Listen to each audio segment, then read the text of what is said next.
Welcome to Cabot. Cabot Cove. We're taking a trip to Lake Tahoe. We're gonna see the amazing Cagliostro. Cause this is the Cabot Cove, LATCO. Hang on, I've got gnats in here. I have gnats because there's a lot of plants. Ta-da! Hi, I'm Kyle. I'm in charge of something, and this is Justin. In charge of something else. And welcome to the Cabot Cove Ladies Auxiliary and Theatrical Concessions Organization at Cabot Cove LATCO. Tell your friends, your grandmothers, and your friends' grandmothers, and your grandmother's friends. We're all the rage at every knitting circle. This is season 1, episode 11. Death casts a spell. What's that, Agnes? You think I'm drunk? Check your notes, Justin. So we're not in Cabot Cove yet again. Instead, we're in beautiful Lake Tahoe. If only people were killing more in Cabot Cove, we wouldn't have so many travel expenses. We open with a beautiful resort. He's playing the main ballroom, and his name's Cagliostro, the hypnotist, and he's making people be animals. So the amazing Cagliostro's 2 big finale acts are people acting like their favorite animals and then acting as if they're completely naked. Ooh! Ooh! Ah! Kyle, what was your favorite animal? I liked the chicken because it was immediate. They were hypnotized and he said, when I snap my fingers, you will become your favorite animal. Whose favorite animal is a chicken and how do you get it that fast? I loved the lady being an elephant who chose a posse. And then the audience laughs and laughs. A beautiful live assistant announces that this is the great Cagliostro. That's the last time we'll hear it pronounced like that because it's actually Cagliostro.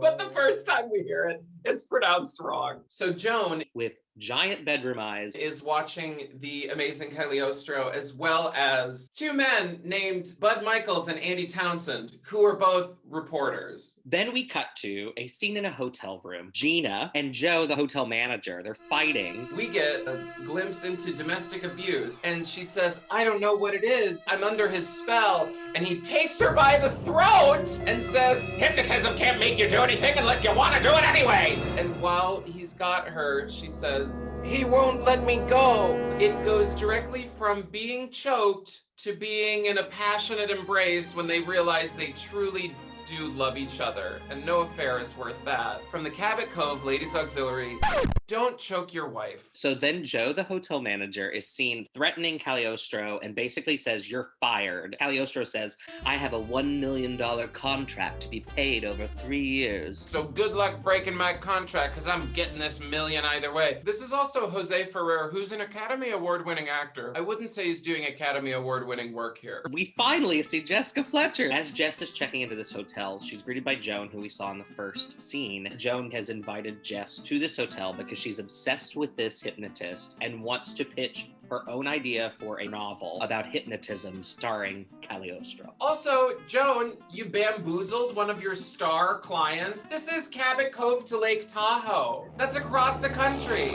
And Joan tells her all this. It's gonna be an amazing story. I've already seen his act 5 times. So we know that Joan is a super fan of the amazing Cagliostro. And last night, she even taped it. A cassette recording of the audio from a hypnotist. What? I wonder if that will come into play later. Joan pronounces it hypnotist. Everybody else says hypnosis, hypnotist, hypnotism, but Joan only pronounces it hypnotist. Cagliostro walks into the restaurant. He enters with Zach, the bodyguard, and Sherry Diamond, the amazing Cagliostro. Regina also enters the restaurant and is invited to Cagliostro's table.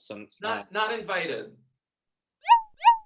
Summoned. Does he have her under a spell or not? In order to be hypnotized, one needs to be a willing participant. Also in the restaurant, the mayor from Jaws, Mr. Michaels, shows up. He's drunk and just insulting Cagliostro. Comes over and is like, you got a really shady past, and I'm gonna find out one way or another, which is why Cagliostro, he says, you wanna know about me? Come to my room, and I'll tell you every secret sordid detail of my life on one condition. You let me hypnotize you first. Either I prove I'm the best and you won't remember a thing, or you have it firsthand that I'm a charlatan. Sounds good to me. Thanks. Cagliostro. So Joan and Jessica Fletcher witness this heated exchange where Cagliostro invites the doubting reporter up to his room. And Joan turns back and says, "What a good book idea. You couldn't write that scene if you tried." And Jessica says, "Well, I'm not sure I'd want to." Which, if you think about it in the meta sense, the show that we're watching, Murder, She Wrote, for which somebody wrote this scene, is not good enough for the main character to want to write about it. So the show that she's in is not up to par for her own expectations for what she produces. Andy Townsend introduces himself to Jess and to Joan and says, "You really should go to the hypnotism tonight in Cagliostro's room." You gotta catch this private VIP show. Joan, obviously being a big fan of Cagliostro, stops him in the hallway. J.B. Fletcher is a famous novelist, and she happens to be in the hotel. Do you think that Cagliostro has ever heard of J.B. Fletcher? Of course, he's a big fan. So he says, "Oh, I would love to meet her," and hypnotize her. I'm sorry, I'm gonna have to have a hypnotary present. Hypno, she better don't. I think my editor's assistant is trying to wangle me into the same press session. Wangle! Jess is recognized by this old casino goer. She's a slot machine Betty. "I recognize you. You're this girl from this soap opera." Nurse Beecham! You're Nurse Beecham! Crazy casino going lady does not believe Jess even after Jess reaches into the lady's bag, pulls out a book that happens to be written by J.B. Fletcher and says, "I'm her." And it's a headshot of Angela, just like, and she's like, "No, you're not." And leaves. Oh, okay. Because she sees Andy trying to get him to save her, like, Mr. Townsend! Mr. Townsend!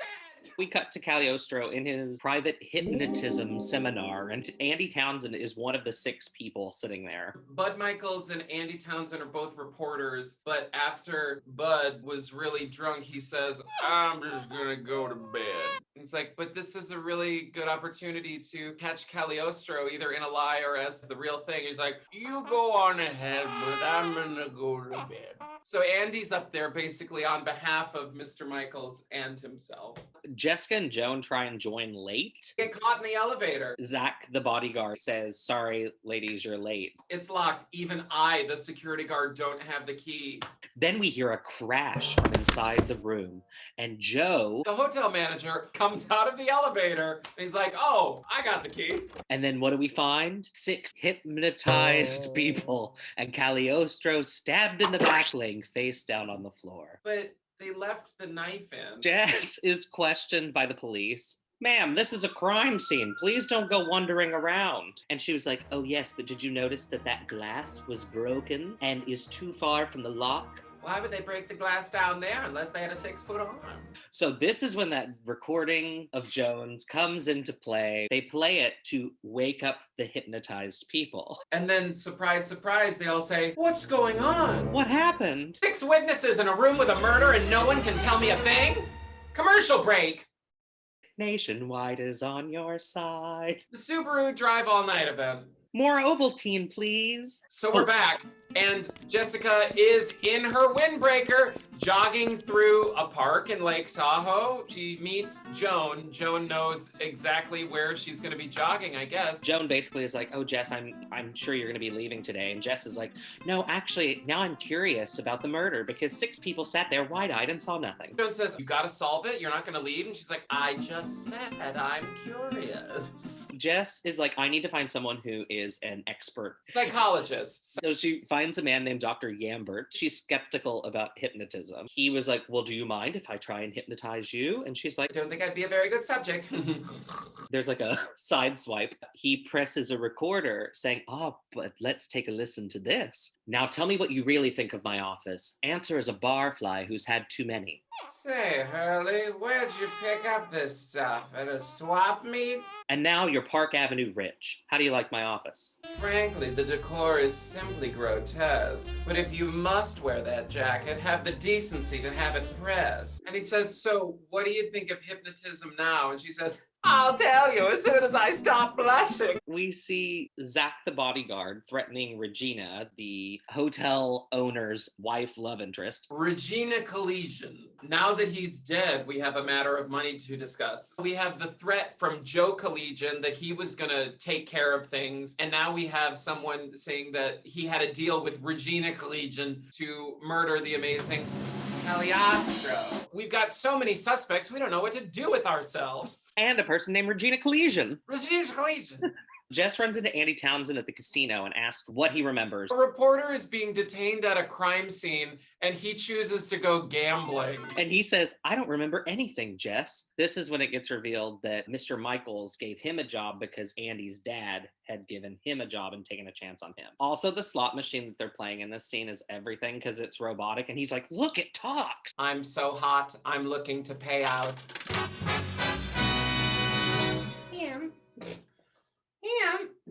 This is how she wants to sit. It's like, we're boring her. So Jessica wanders back to the crime scene into the hotel and they're like remodeling it. It's not explained, but the lieutenant is there and he's like, crash, bang, crash. Oh, Miss Fletcher, heard about all the book you're writing. I feel like a real idiot thinking that you were just here to help us try to solve this crime when you're just gonna make money off the book. She assures him that no, she's not writing a book. He says, well, you know, we heard that Joe Collegian, the hotel manager, he made a threat against Cagliostro. So he's our main suspect. And she says, well, he came right off the elevator after we heard the crash. And there's no way he could have done that. So then he says, well, could he have done it with an accomplice? Jessica puts her windbreaker suit back on to go to the hotel gym where Sherry is pump and iron. We find out about her past. I was a stripper, a daring young lady who took it all off on a flying trapeze. Sherry somehow knows the goods on Cagliostro. Mr. Michaels accused Cagliostro of using hypnotism for blackmailing purposes. So we learn that Cagliostro is the reason why Bud Michaels is a ruined sham of a reporter. And so we're getting motive for Bud Michaels. We also know that he pretended, that's right, Ham, he pretended to be drunk and then went away to bed when Cagliostro was murdered. Jess has to get the information out of Bud Michaels herself. So she joins him by the pool. Don't worry, he's sitting there in a full suit. With an empty drink and then orders another drink from the bartender who he says, oh, nurse. This is also a man who says he had admonished Townsend earlier for being like, stop answering that J.B. Fletcher questions and start asking some questions of your own. You're a reporter. Cut to him laying down by the pool answering Jessica Fletcher's questions. He's like, it might be the story that puts me back on top. And then every time we see him, he's drinking and sitting. Jess basically says, why did you pretend to be drunk? She asks how he got into the room. And then, of course, they look up to the top of the building. They see someone rappelling down the side of the building that the police investigators are doing. So in addition to doing major remodeling construction on the hotel room, they've also got people rappelling down the side of the hotel. Joan and Jess are joined by Miss Sherry Diamond on the roof to investigate. And Jess references the detectives over the edge of the building. And Sherry looks over and... I said, oh, she's afraid of heights. Like, obviously, it's not her. I took my clothes off on a swing. I'm no daredevil. They kind of allude to she's having flashbacks of the night she murdered. Joan now, in addition to being J.B. Fletcher's assistant editor, has now taken over to be her assistant amateur sleuth. Now, Miss Fletcher, when I saw that the police were up here investigating and I knew about Sherry Diamond's high-flying act, I thought I would get her up here, show her what we were doing, and boom, she got freaked out because this is what happened on the night that she committed murder. And that's exactly how Joan talks. And Jessica's like, why would she kill him? He employed her and she didn't have any reason to kill him. Well done, Joan. You stepped in it again. Jess runs into Joe. I choked my wife, but don't worry. We've got a happy ending now that the bastard's dead. I didn't kill him, but I'm glad that he's dead. So Jess sees Regina. She's got her, head wrap on, and she's leaving the hotel, gets into this car and drives away. And Jess is like, well, I have to follow Regina and see what's going on. Young man, where can I get a taxi? And he's on a motorbike. He says, there'll be one along in 1 minute. And she says, I can't wait that long. I need to follow that car. And he's like, oh, like in the movies? So he gets on the motorbike and they speed away. He's not a professional, and it's Angela Lansbury's stunt double. So Jess sees Regina pay off Zach, the bodyguard, suspiciously hands money out of the car. Zach accepts it. And then the motorbike driver says, what's that? And she says, I think it's called a payoff. And he goes, so then Jessica Fletcher, she goes to meet Regina Collegian to tell her what she saw before she turns her into the police. And Regina reveals also that she was banging Cagliostro and offered money to Zach to kill him because she thought that he was going to spill the beans. She wanted him dead, so she hired someone to kill him. Then he died. She goes back to the man she hired to kill him and is like, well, that saved us having to do it. And he said, oh yeah? And he had recorded the conversation wherein she had asked him to be a hitman and is now blackmailing her for the money. So she's like, I didn't kill him, but now that he's dead, and there's a tape that says that I wanted him dead, so what? What do you want? Next scene, Jessica's chatting with Joan and the lieutenant. How do you get any information out of witnesses who are deaf, dumb, and blind? That's her aha moment. She always has one. Again, we find Mr. Michaels not reporting to save his career, but sitting at the bar. So Joan says to Bud Michaels, well, Miss Fletcher has solved the case. It's going to make a great new book. And he says, oh yeah? Well, why don't you let me be the one to break the scoop? And she says, well, I'll tell you, but as long as you keep it a secret and don't release any of the information until the police have. He goes, oh, of course. So then she says, well, get this. It was high-flying daredevil stripper Sherry Diamond who killed him and then escaped out the window using her trapeze skills. They decide that they're going to find another hypnotist and put Andy Townsend back into hypnosis and try to get details out of him. Lieutenant Bergkamp tells Andy Townsend that they have a new psychologist, hypnotist expert who can break the memory lock. And he says, oh, well, great, because now they're going to get the witnesses' real accounts that have been locked away in the memories by the amazing Cagliostro. So they re-hypnotize Andy Townsend and say, you will now be able to remember what it is you saw and what it is you heard. And he's like, Sherry Diamond came in, stabbed him in the back, then broke through the window and escaped out the balcony. And then they're like, okay, you're going to wake up. And then he wakes up and he says, oh, I remember everything. It was Sherry. She stabbed him in the back. And I'm like, we just saw this. And then Jessica says, I'm sorry, but you're lying. The hypnotist was actually a blackjack dealer taught by Dr. Yambert what to say. Sherry Diamond was afraid of heights, as we expected, so she was out. He was wearing earplugs, which was her aha moment, right? So this is why he didn't hear Jess call across the casino when she was stopped by her crazy fan. He had his earplugs in already. He was preset. So Andy did it because his dad was taken down with Mr. Michaels and then killed himself. So he did this as long-term revenge plot from like his dad losing his job and got so depressed that he killed himself. Jess leaves, but not before Joan wants her to change the ending of her book. After saying to 3 or 4 different people that she promises what she's doing is not for a book, she's like, you know what, maybe I'll write a book.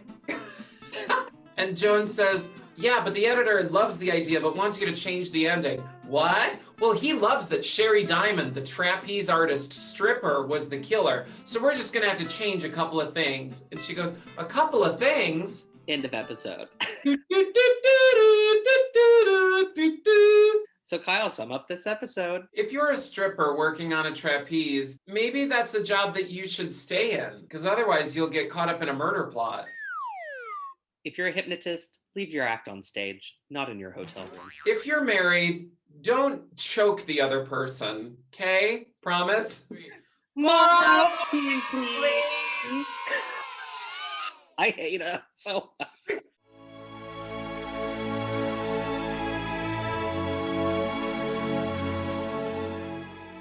Someone's calling me. It's not even a number I'm gonna answer. Man, why can't you take my calls? I got hypnotized.